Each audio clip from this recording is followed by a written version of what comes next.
Good morning students. Today we are going to start 6th chapter of maths and the name of the chapter is fractions. Students fractions के बारे में हमने lower classes में भी discuss किया है. 6th class में हम fractions को थोड़ा सा और डीपली डिस्कस करेंगे students. So let us start. Firstly let us discuss that what is fraction. Fraction होता क्या है? फ्रैक्शन एक नंबर ही होता है स्टूडेंट्स जिसको हम किसी कलेक्शन का या किसी होल का पार्ट शो करने के लिए यूज़ करते हैं. अगर हमारे पास कोई कलेक्शन है या आप कह सकते हैं कि कोई पूरी चीज़ है, कंप्लीट चीज़ है हमारे पास, उसका अगर कुछ एक पार्ट हमने शो करना है तो हम किसका यूज़ करेंगे?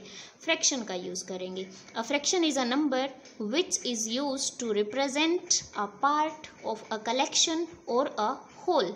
किसी कलेक्शन का या किसी होल का अगर हमें कुछ पार्ट शो करना है तो हम फ्रैक्शन का यूज़ करते हैं स्टूडेंट्स.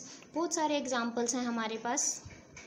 For example 2/5, 1/7, 3/8, 7/6, 3/9, 8/7. बहुत सारे एग्जांपल्स होते हैं हमारे पास फ्रैक्शंस के. स्टूडेंट्स फ्रैक्शंस में ये जो दो नंबर्स होते हैं यहाँ पर, ये दोनों हमारे पास होल नंबर्स होते हैं.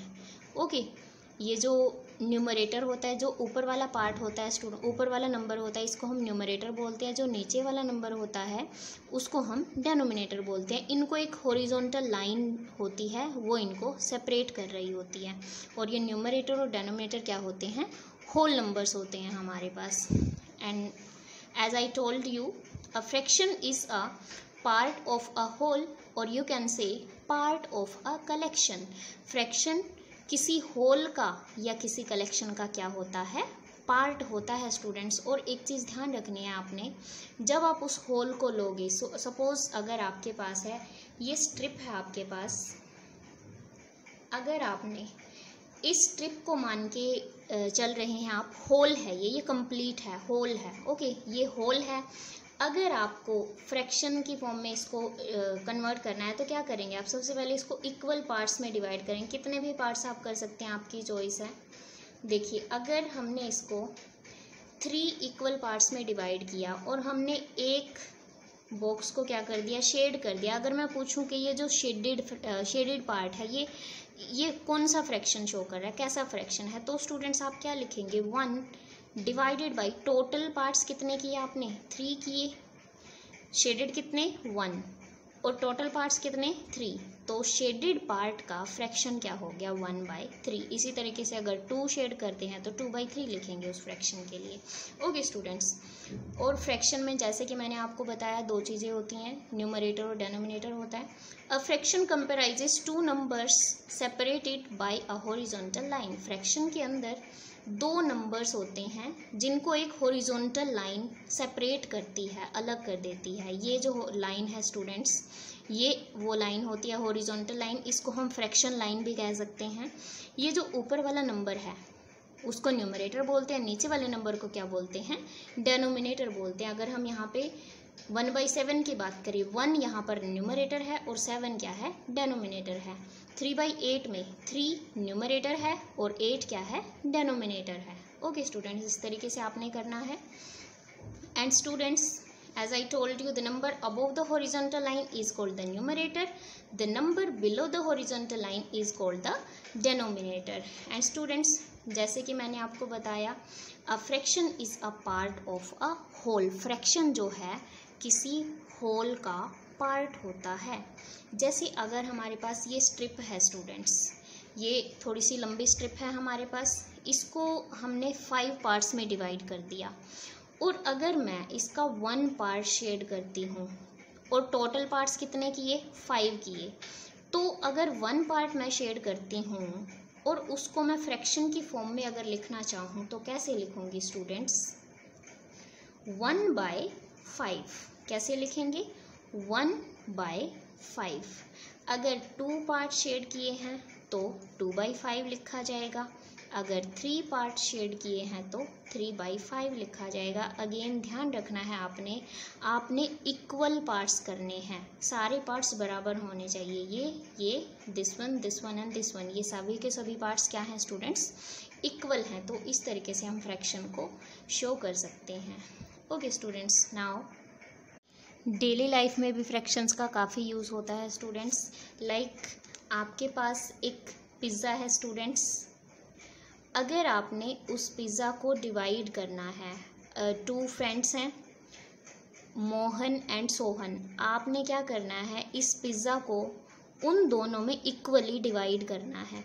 तो आप क्या करेंगे स्टूडेंट्स, इस पिज़्ज़ा को 2 इक्वल पार्ट्स में क्या कर देंगे, डिवाइड कर देंगे। एक ये वाला पार्ट हो गया और एक ये वाला पार्ट हो गया स्टूडेंट्स। अगर आप फ्रैक्शन अब शो करना चाहेंगे, ये फ्रैक्शन जो है ये मोहन को मिला और ये किसको मिला, सोहन को मिला स्टूडेंट्स। तो जो इन दोनों का जो पार्ट है, फ्रैक्शन है, वो किस तरीके से आप शो करोगे, 1/2 से।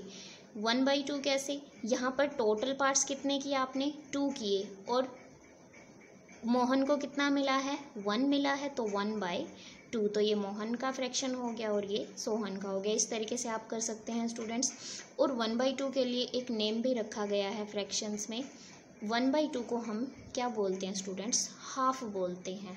ओके स्टूडेंट्स, अगर आप इस पिज़्ज़ा को 4 पार्ट्स में डिवाइड करना चाहते तो कैसे करते, सपोज़ आपने इसको 4 फ्रेंड्स में डिवाइड करना था, तो आप इस तरीके से डिवाइड कर देते स्टूडेंट्स।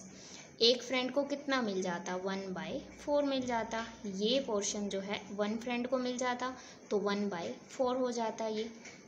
ओके स्टूडेंट्स, तो इस तरीके से हम फ्रैक्शंस को शो करते हैं। देखिए, अगर आपके पास एक सर्कल है स्टूडेंट्स और आपने इसके 2 पार्ट्स को शो किया, आपने इसको 4 इक्वल पार्ट्स में डिवाइड किया और इस पार्ट को और इस पार्ट को क्या कर दिया स्टूडेंट्स, आपने शेड कर दिया लाइक दिस। आपने इस पार्ट को और इस पार्ट को, इट मीन्स 2 पार्ट्स को आपने शेड किया है स्टूडेंट्स। तो आपको अगर इस शेडेड पार्ट को फ्रैक्शन की फॉर्म में शो करना है स्टूडेंट्स, तो आप कैसे शो करेंगे इसको, 2 डिवाइडेड बाय 4, 2/4। ओके स्टूडेंट्स, 2 यहाँ पर न्यूमरेटर है और 4 यहाँ पर डेनोमिनेटर है। अगर आप 3 पार्ट्स को शेड करना चाहते तो 3/4 हो जाता स्टूडेंट्स। ओके, इसी तरीके से अगर आपके पास एक ट्रायंगल है स्टूडेंट्स, आपने उसको 3 इक्वल पार्ट्स में डिवाइड किया। अगर आप शेड कर रहे हैं 1 पार्ट को, अगर आपने 1 पार्ट को शेड किया है स्टूडेंट्स, तो आप फ्रैक्शन क्या शो करेंगे, 1/3, क्योंकि टोटल पार्ट्स कितने किए हैं, 3। अगर आपने इसको सेकंड वाले पार्ट को भी क्या कर दिया है, शेड कर दिया है, अगर आपने इस पोर्शन को भी स्टूडेंट्स क्या कर दिया है, शेड कर दिया है, तो अगर आप शेडेड पोर्शन लिखेंगे तो क्या लिखेंगे, 2 डिवाइडेड बाय टोटल पार्ट्स कितने किए थे, 3। इस तरीके से इस फ्रैक्शन कितना हो गया, 2/3। 2 यहाँ पर न्यूमरेटर है, 3 यहाँ पर डेनोमिनेटर। अगर आप तीनों पार्ट्स को शेड करते स्टूडेंट्स और आपको बताना होता कि फ्रैक्शन क्या है, तो आप क्या लिखते, 3/3 लिखते स्टूडेंट्स। ओके, उसी तरीके से अगर सपोज आपके पास स्क्वायर गिवन है, स्क्वायर को आपने 4 इक्वल पार्ट्स में डिवाइड किया। अगर आपने इस स्क्वायर के 3 पार्ट्स को शेड कर दिया स्टूडेंट्स, पहले इक्वल पार्ट्स में डिवाइड किया उसको और 3 पार्ट्स को क्या कर दिया आपने, शेड कर दिया। अगर आप इस शेडेड पोर्शन को फ्रैक्शन की फॉर्म में लिखना चाहते हैं तो क्या लिखेंगे, 3/4 लिखेंगे स्टूडेंट्स। अगर आप 2 पार्ट्स को शेड करते तो 2/4 लिखते, 1 पार्ट को शेड करते तो 1/4 लिखते। अगर 4 के 4 पार्ट्स को आप शेड करते तो 4/4 लिखते स्टूडेंट्स। ओके, तो ये था हमारा यूज़ फ्रैक्शंस का स्टूडेंट्स। और कई बार हमें क्वेश्चन में पूछा जाता है कि सपोज़ आपको ये शेप गिवन है, आपको ये शेप गिवन है स्टूडेंट्स, आपने इसको 4 इक्वल पार्ट्स में डिवाइड किया, 1 2 3 4, और क्वेश्चन में आपको ये इस तरीके से शेडेड गिवन है। ओके, आपको बताना है कि शेडेड पोर्शन का फ्रैक्शन कितना बनेगा। यहाँ पर देखिए स्टूडेंट्स, टोटल पार्ट्स कितने किए आपने, 4 किए, 4 तो आएगा डेनोमिनेटर में। अब शेडेड पार्ट्स कितने हैं, 2 हैं, तो इसका जो फ्रैक्शन है स्टूडेंट्स वो क्या होगा, 2/4 होगा। इस तरीके के सम आपको एक्सरसाइज में करने हैं स्टूडेंट्स। तो आपको मेनली ये जो चीज़ें मैंने आज आपको बताई ये क्लियर होनी चाहिए ताकि आपको एक्सरसाइज करने में हेल्प मिले। ओके स्टूडेंट्स, आपने वीडियो को अच्छे से देखना है। Okay, thank you.